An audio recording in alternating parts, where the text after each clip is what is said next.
The night was dark, the kind that swallows the stars and leaves only the faintest glow of the moon. In a great mead hall, the air was thick with the scent of mead and the sound of revelry. Warriors drank and sang, their voices a thunderous roar that seemed to shake the very walls. At the head of the hall sat King Hrothgar, his face etched with the lines of a man who had seen too much of war and too little of peace. Beside him, a young woman of striking beauty, Freawaru, her eyes reflecting the firelight and the hope of a future that seemed too bright to be true. But amidst the laughter and the clinking of cups, one man sat in silence, his gaze fixed on the distant fire. Beowulf, the mighty warrior who had slain Grendel and his mother, felt a deep unease. He had seen the future, and it was not a future of peace. Freawaru, the daughter of Hrothgar, was to marry Ingeld, the son of the Heloise, a tribe that had long been enemies of the Danes. The marriage was meant to seal a peace, but Beowulf knew better. He had seen the scars of war, the deep-seated hatreds that festered like wounds that never healed. As the night wore on, the mead flowed freely, and the talk turned to the coming wedding. Beowulf listened, but his mind was elsewhere.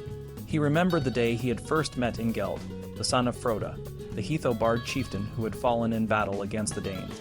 The memory was like a ghost, haunting him, a reminder of the blood that had been spilled and the lives that had been lost. Freawaru will bring peace, someone proclaimed, raising a cup in a toast. She is a bridge between our peoples, a symbol of a new beginning. Beowulf said nothing, but his heart was heavy. He knew that the old feuds ran deep, that the wounds of war were not so easily healed. In the heat of the moment, a warrior might swear an oath of peace, but in the cold light of day, the memories of fallen comrades and the thirst for vengeance would return. He remembered the words of an old warrior spoken long ago. Hate is a fire that burns bright, but it never dies. The celebration continued, but Beowulf's thoughts were dark. He saw the future, a future where the peace would break, where the old enmities would rise again. He saw Ingeld, once a young man full of hope, now a king driven by a burning desire for revenge. He saw the day when a Heloise warrior would recognize the sword and armor of a fallen comrade, and the cycle of violence would begin anew. Beowulf had fought for glory, for the honor of his people. He had faced monsters and demons, and he had won. But the greatest enemy, he knew, was not a beast but the human heart, with its capacity for both great love and great hate. The mead hall was a place of joy, but for Beowulf, it was a place of foreboding. He knew that the promise of glory was a double-edged sword, that the path to greatness was often paved with the bodies of the fallen. As the night drew to a close, Beowulf rose from his seat. He looked at Hrothgar, the king he had saved, and at Freawaru, the woman who would soon be a queen. He knew that he could not change the course of fate, but he could stand by his friends and fight for what he believed in. The future was uncertain, but one thing was clear: the battle was not over. The darkness that threatened to swallow the light would have to be faced, and Beowulf would be ready. The mead hall grew quiet as Beowulf left, the weight of his thoughts heavy on his shoulders. The celebration continued, but the air was now tinged with the faintest hint of unease. For those who knew Beowulf, his silence was a warning, a sign that the peace they sought was fragile, and that the future held more than just the promise of glory. It held the certainty of struggle, of sacrifice, and of the unending fight against the darkness that lurked in the hearts of men. Abelard's life took a dramatic turn in 1133, when he wrote a memoir called Historia Calamitatum, or The History of His Calamities. This book was different from the memoirs of other famous figures like Augustine and Boethius. Abelard wrote it to console a fellow monk who was going through tough times, but it also served as a way for Abelard to reflect on his own life and the many challenges he faced. Abelard was born around 1079 in La Palette, a small town near Brittany. He was the oldest of 5 children, and his father, Berengar, was a landowner and a knight.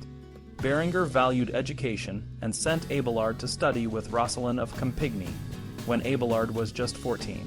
Roscelin was a brilliant teacher, but had been accused of heresy, which made Abelard's choice of mentor somewhat controversial. Despite this, Roscelin's influence on Abelard was significant, shaping his logical and theological thinking. Instead of inheriting his father's estate and becoming a knight, Abelard chose a different path. He was passionate about learning and decided to focus on dialectic, the art of logical argument. At 21, he moved to Paris to study under William of Champeaux, a renowned master of dialectic. Abelard was ambitious and soon began to challenge William's ideas, which earned him both fame and enemies. His reputation grew, and he started his own school, first in Melun and later in Corbeil, closer to Paris. However, the stress and overwork led to a breakdown, and Abelard had to return home to La Palette for 3 years to recover. When Abelard returned to Paris, he continued to challenge William's ideas, particularly on the nature of universals.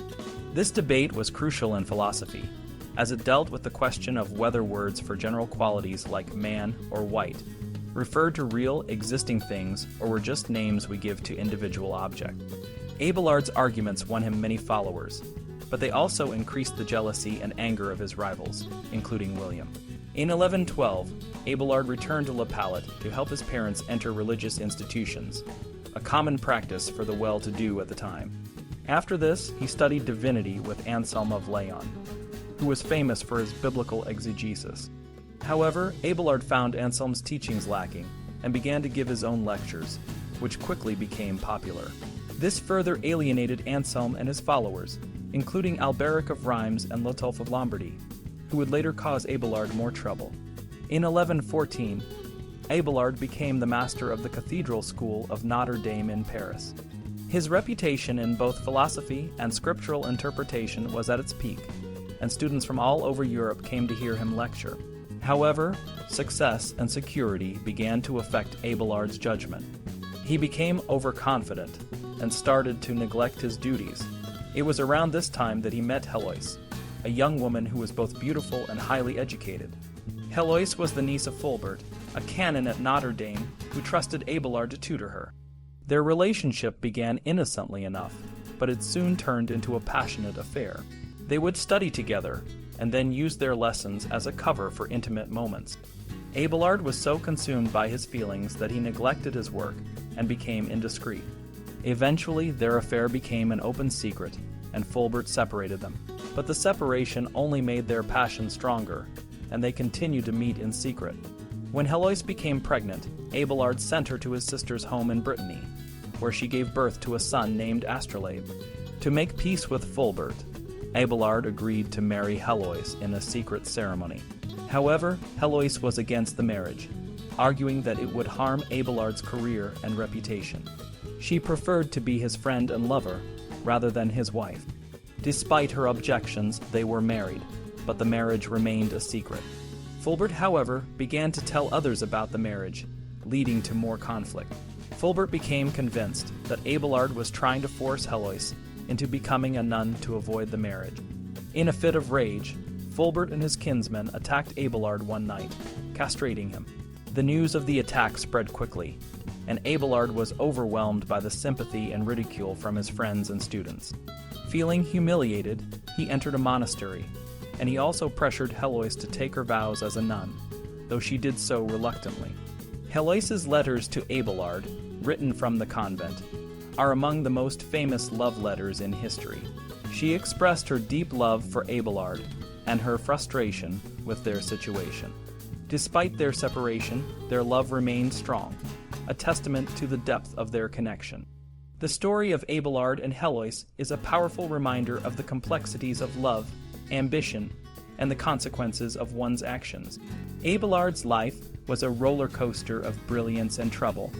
After his fall from grace, he found himself at St. Denis, a monastery where he quickly made enemies. He criticized the monks for their lax morals, and even questioned the history of their patron saint. This didn't go over well, and his book on the Trinity, Theologia Sami Boni, was labeled as heresy. He had to burn his own book and recite the Athanasian Creed in front of the bishops, which was a huge embarrassment. Abelard's old enemies, Alberic and Lotolf, made sure he was punished by using political tricks. Feeling cornered, Abelard fled St. Denis at night through a hole in the wall. He ended up in Troyes, where he found protection from Count Theobald. With the help of his friend Stephen de Garland, Abelard set up a small hermitage called the Paraclete, dedicated to the Holy Spirit. He started rewriting his book on the Trinity, Theologia Christiana, and worked on Sic et Non, a collection of contradictions in the writings of the Church Fathers. He wanted to show that there were many ways to understand Christian faith, not just one. Students came to hear Abelard teach, and he started a school to support himself. He quoted the Gospel of Luke, saying, "I was not strong enough to dig and too proud to beg." Despite living in a remote place, his fame spread far and wide. However, this also brought more controversy and enemies. Abelard became paranoid, thinking that every church council was out to get him. He even considered moving to Muslim Spain, thinking he might be treated better there. Instead, Abelard took a job as the abbot at St. Gildas de Ruiz, a monastery in Brittany. Things went from bad to worse. The monks were living in sin, and when Abelard tried to reform them, they turned against him. He claimed they tried to poison him, and hired robbers to attack him on the road. Abelard moved to a remote cell, but the problems continued. He eventually left St. Gildas, using exaggerated stories to justify his departure. The one bright spot in Abelard's life was his relationship with Heloise. In 1129, Abbot Suger of St. Denis expelled the nuns from the abbey at Argenteuil, claiming it belonged to St. Denis. Heloise, who was the prioress, and some of the nuns wanted to stay together. Abelard offered them his hermitage, the Paraclete, as their new home. The nuns, with Heloise as their abbess, made the Paraclete a successful community. Abelard visited often to provide guidance, and found a sense of peace there. By 1133, Abelard was probably living in Paris, teaching until the Council of Sens in 1140. His frequent visits to the Paraclete led to gossip that he was driven by lust.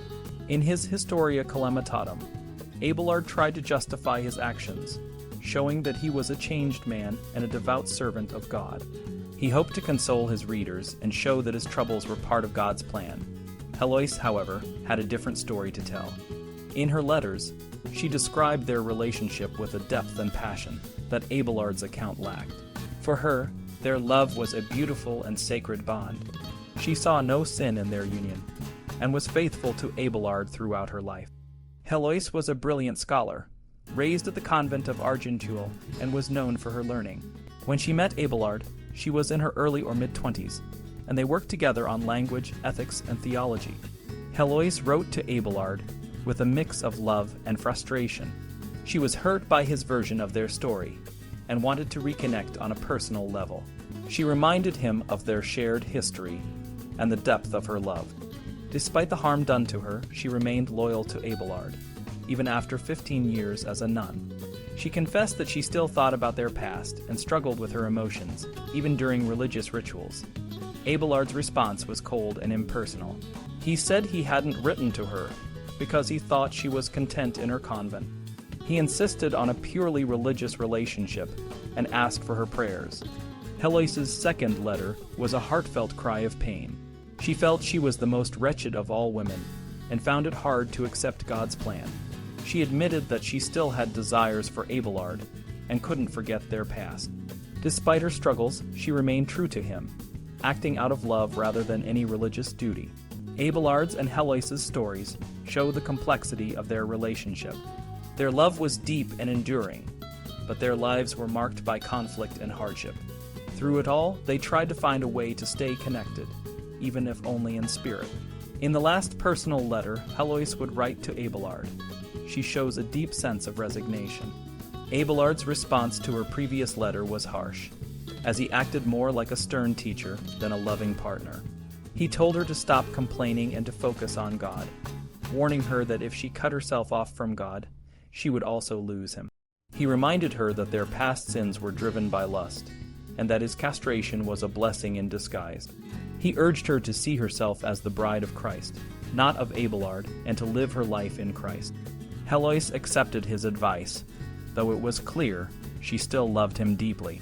In her third and final letter, she wrote, "To him who is specially hers, she who is singularly his." Despite her love, she promised to follow his wishes and hide her feelings and sorrows. She wrote, "Would that a grieving heart would be as ready to obey as a writer's hand," showing the struggle between her emotions and her duty. This marks what is known as the silence of Heloise. She didn't write to Abelard again, at least not in any letter we have, but she didn't give up completely. In her last letter, she asked Abelard for his views on the role of women in Christianity, and requested a set of rules, a rule for the Paraclete, the convent she was now in charge of. She playfully pointed out that the rule of Saint Benedict, which was for monks, wouldn't work for nuns. She asked how nuns could wear the same clothing as monks, considering their monthly cycles, and whether an abbess could entertain male visitors and eat with them, given the risks of gluttony and drunkenness. Abelard's response was long and detailed, but it showed two important things. First, he believed in the abilities of women and their importance in the church, which was unusual for his time. Second, he acknowledged that a perfect religious life was impossible, and that rules needed to be flexible, accounting for human weaknesses. This flexibility was something Heloise had clearly influenced in him. Abelard was a brilliant thinker, especially in the field of logic. Logic was a crucial part of medieval education, used to understand and debate any subject. Abelard saw logic not just as a set of rules, but as a way to understand language and the world. He argued that only individual things exist, and that words like man or woman are just names we give to common features we see in many individuals. He believed that language is a human invention, not a direct reflection of reality. This idea would later be developed by philosophers like Ludwig Wittgenstein. When it came to theology, Abelard believed that our language falls short when we try to describe God. He thought that doubt and inquiry were important for understanding faith, and that we can gain faith through doubt. He wrote a book called Sic et Non, Yes and No, that showed how the Church Fathers sometimes disagreed, emphasizing that there can be different interpretations of religious texts. He encouraged his students to question and investigate everything, believing that this was a pious act. Abelard's approach was controversial. In 1121, he was accused of heresy at Soissons. In 1140, he faced another trial, this time led by Abbot Bernard of Clairvaux. Bernard believed that religious mysteries should not be questioned, and that faith was more important than reason. Abelard, however, used reason to analyze religious doctrines.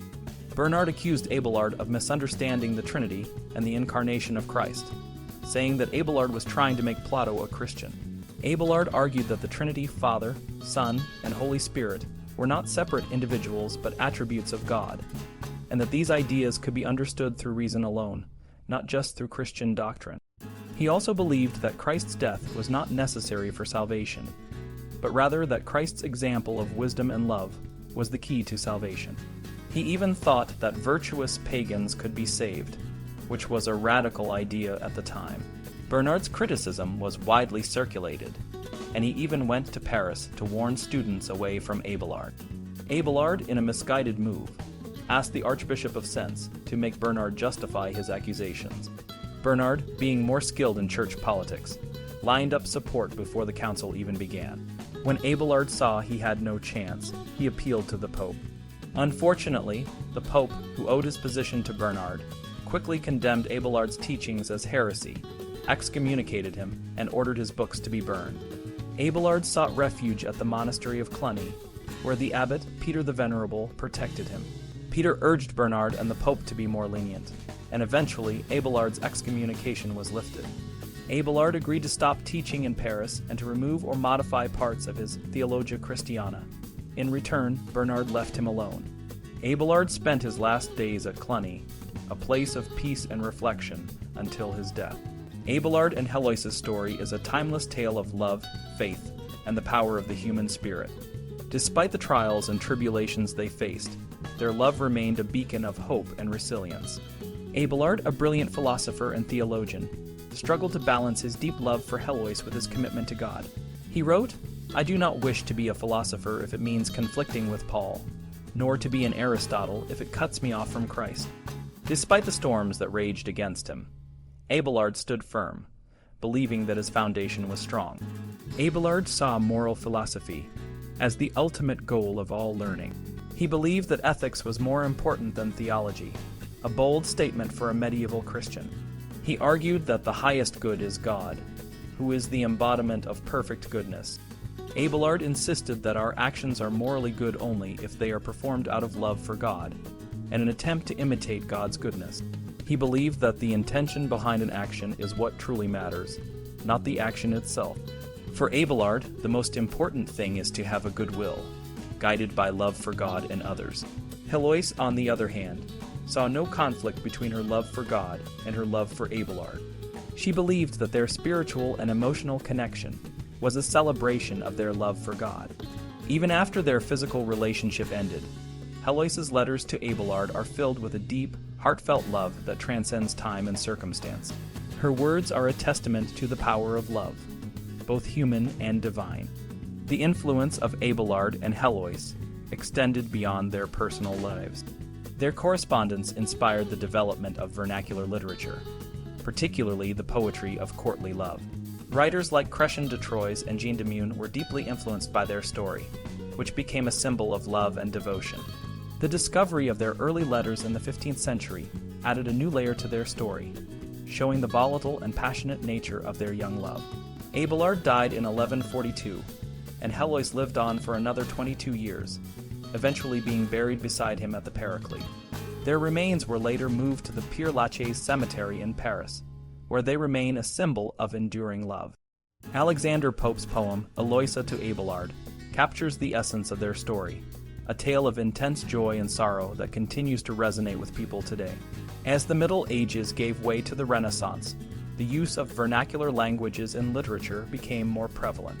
Latin, once the language of scholars and the church, began to give way to the languages people spoke every day. This shift marked a significant change in how people expressed themselves and shared their stories. Love poems, epic songs of heroism, and romantic adventures in the style of King Arthur's court became popular, reflecting the diverse and vibrant culture of the time.